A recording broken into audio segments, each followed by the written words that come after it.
जय श्री कृष्ण चैतन्य प्रभु नित्यानंद श्री अद्वैत गदाधर श्रीवासादि.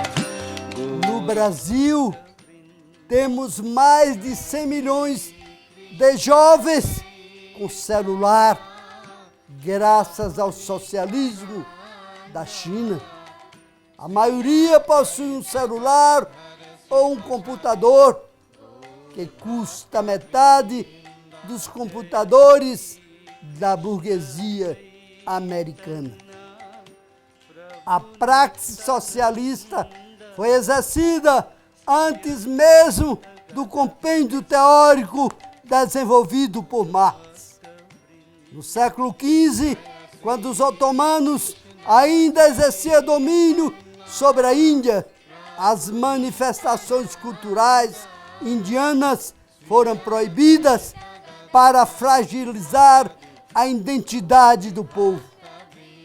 Diante desse cenário, um jovem estudante liderou o movimento Desobediência Civil, exigindo a liberdade das festividades culturais e religiosas. Tratava-se de Sri Krishna Chaitanya Mahaprabhu, o responsável por escrever a primeira gramática Devanagari. O jovem liderou a resistência popular, mas os marajás se organizaram para manter o domínio e estabelecer os sistemas de castas hereditárias. Essa foi a primeira demonstração real de divisão de classes. Krishna Chaitanya insistiu na defesa das Varnas Dharma, categorias sociais produtivas não antagônicas, trazendo à luz a primeira manifestação real e registrada no mundo. O socialismo védico, conhecido milenarmente como a filosofia Varna Dharma, é uma ciência possível e prática, consolidável a partir da igualdade entre os setores produtivos, assim como o capitalismo é uma realidade econômica transitória e dialética apontada por Marx nos seus estudos.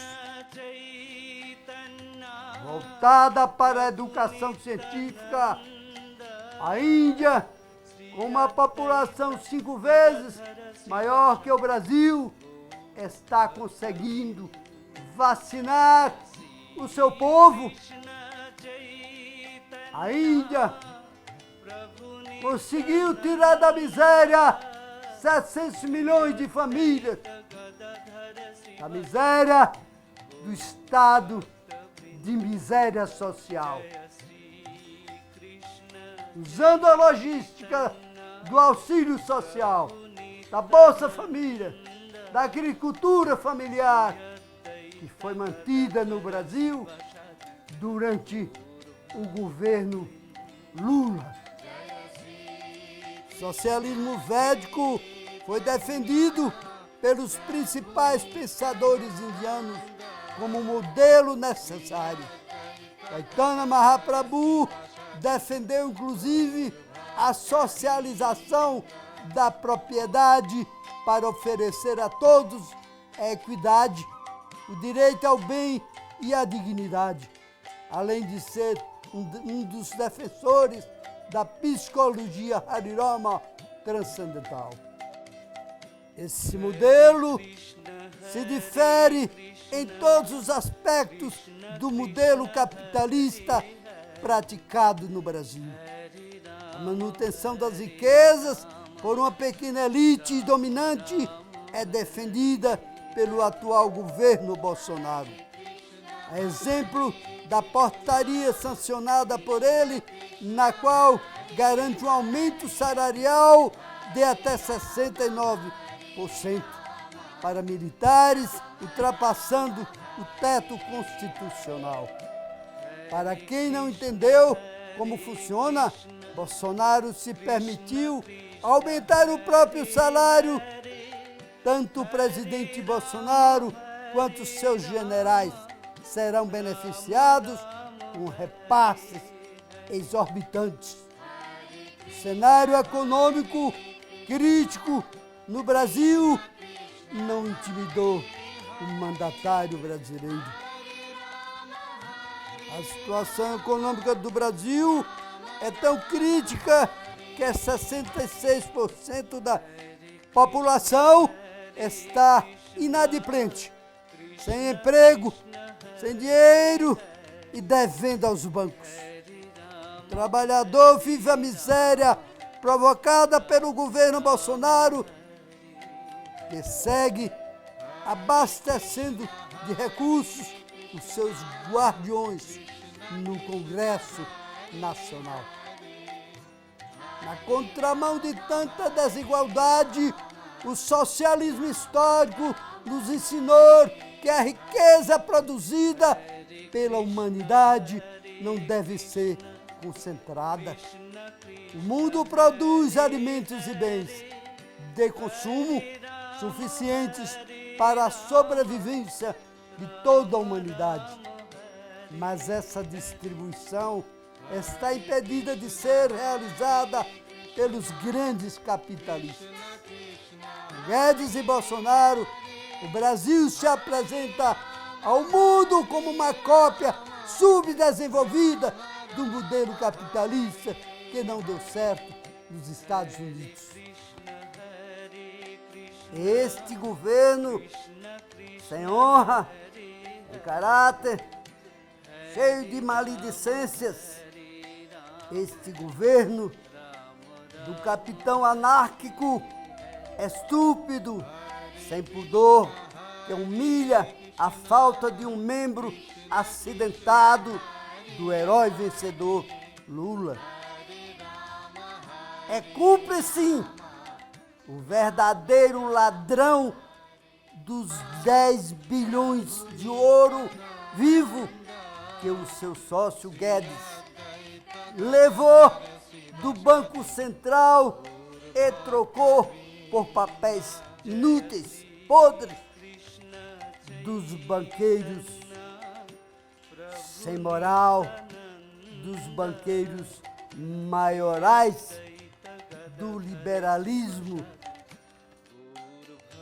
O atual governo institucionalizou uma organização do ódio que se abriga sob o teto palaciano do Planalto. Diante do olhar cego da justiça e cercado pelas casas democráticas do povo, esconde-se o gabinete do ódio. O mundo moderno não deve admitir a concentração de recursos na mão de poucos. Capitalismo é um sistema autoritário opressor e se alimenta da violência contra homens e mulheres. Os países que se posicionaram contra o capitalismo foram boicotados em nome de uma ameaça abstrata, puramente ideológica. É necessário esclarecer a importância do socialismo para a humanidade.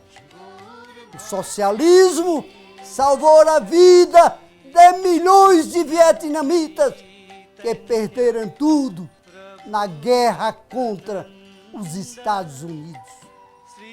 Foi a saúde socialista do SUS que levou atendimento médico gratuito para quem necessitou nos últimos anos do Brasil.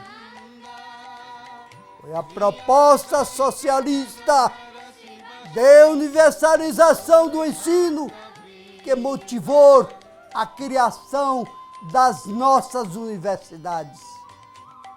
Foi o socialismo que venceu a guerra contra Hitler, libertando os judeus dos campos de concentração. O socialismo que motivou Lula a desenvolver programas de transferência de renda e alimentar os miseráveis. Mas a falta de solidariedade social empurrou os pretos, os pobres, para os guetos, vielas e favelas no Brasil. É a falta de uma consciência socialista que impede este governo de investir na ciência. É a falta de uma visão socialista que nos submete ao domínio e à tirania do capital. Se não tivesse acontecido o sistema Paulo Freire, o Brasil continuaria com mais da metade da população analfabeta. A nível de planeta, de mundo, o avatar adorado Krishna Chaitanya Mahaprabhu levou para todas as vilas e cidades da Índia a pedagogia do socialismo teísta, moderno, permanente. Rama Hare Rama, Rama Rama Hare